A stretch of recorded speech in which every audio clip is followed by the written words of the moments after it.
Today I'm going to talk about periodic table properties and how you can know by the columns the different properties. You can actually understand what magnetism is, by which column it is, and thereby the electron configuration.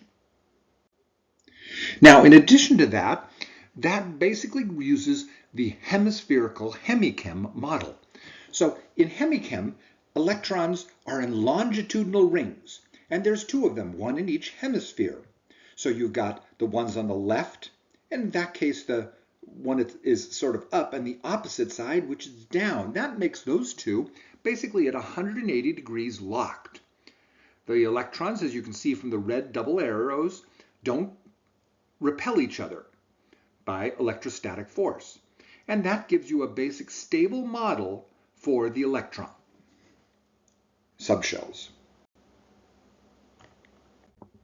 Now, how does that happen? Now let's look at various configurations.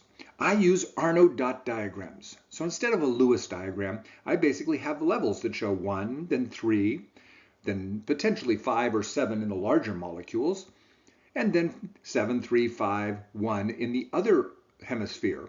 And thereby you can build things. So for example, this below might be, say, a nitrogen.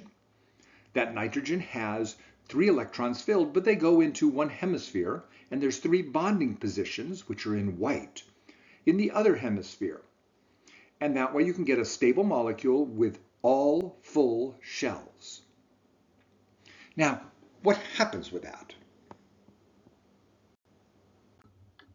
You see, in pre-magnetism, basically every electron to the nucleus is a potential dipole.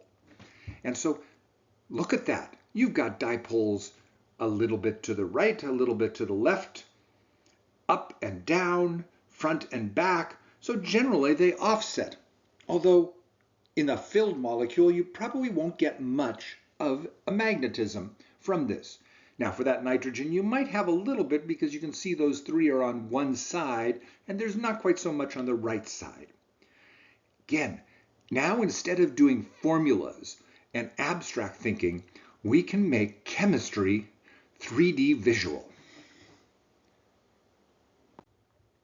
Now let's take another example. Let's take iron. So iron is in column 8. That means 1 filled, 1 subshell S in the right and the left. Then there's subshell P with 3 in the right and 3 in the left. This is the most compact situation. All subshells are full and there's nothing else. But now notice this, there's no dipoles at the equator. That means you don't get any aggregation of magnetic fields up there.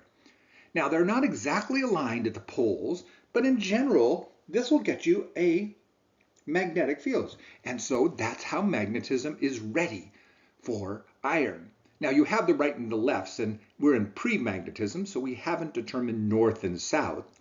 But you can tell by this configuration that iron has the potential to become paramagnetic. Now look at copper. Copper's in column 11, gold.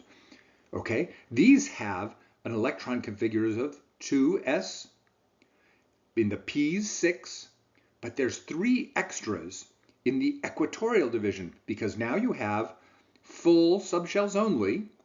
A stable molecule doesn't have to do any bonding to be stable. And guess what?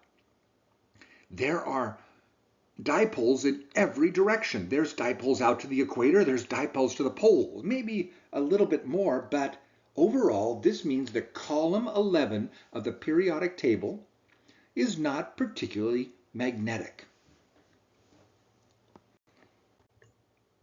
So these dot diagrams work only with full subshells. And remember, those could be with bonding. And so you have to wait until you become molecules. But a lot of chemicals, once you get past the first ones, like the nitrogens and the oxygens, can be stable themselves. This is true of almost all the metals. So use these configurations as best you can to then understand geometrically with 3D engineering instead of just trying to learn the formulas. Now, as a result, you can now look at the periodic table very differently. You see, if you have that iron in column 8, You can see it's a big green because that's pretty much the best way to aggregate dipoles. But that column 11 over there in gold, the farthest in the middle, is red because it's almost no way that that can become magnetic. Finally, the pole on the 2 with 2 Ds, that looks like it could be magnetic.